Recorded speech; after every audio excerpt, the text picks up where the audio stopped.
శ్రీ గురుభ్యో నమ హరి ఓం. అందరికీ నమస్కారం. విశేషంగా చాలామందికి కూడా మంచి పేరు ప్రతిష్టలు రావాలంటుందన్నమాట. అదేవిధంగా నేను కొన్ని విషయాలు తెలియజేస్తున్నాను. నాడీ జ్యోతిష్యమే మంది అనుకుంటాము, కానీ కూడా లగ్నం కూడా కొద్దిగా ఇప్పుడు చెప్తూ ఉన్నాను అనమాట. అది కూడా తెలుసుకోవచ్చు అనమాట, తప్పేం లేదనమాట. అది కూడా తెలుసుకోవాల్సిన సబ్జెక్ట్ ఇంకా అనుకోకూడదు. నాడీ జ్యోతిష్యం నేర్చుకున్న తర్వాత ఇది కూడా నేర్చుకోవడంలో తప్పేం లేదనమాట. దీని కూడా చాలా ఇంపార్టెన్స్ ఉంటుంది, దాన్ని తెలుసుకోవచ్చు అనమాట.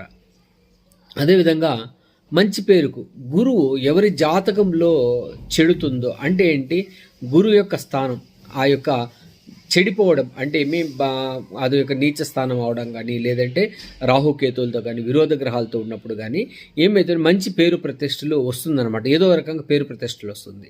ఒక్క విషయం ఏంటంటే గురువును 3వ ఇంట్లో శనివి చూడకూడదు అనమాట. అది ఒక్కటి తప్పితే మిగతా కూడా బాగుంటుంది. అప్పుడు వాళ్ళకు కూడా మంచి పేరు ప్రతిష్టలు వచ్చేదానికి చాలా అవకాశం ఉందన్నమాట.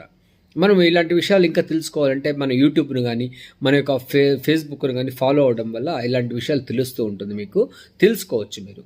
అదేవిధంగా ఎవరైనా జ్యోతిషం నేర్చుకోవాలంటే కూడా మమ్మల్ని సంప్రదించడం వల్ల సెకండ్ బ్యాచ్ తొందరగా స్టార్ట్ అవబోతుంది.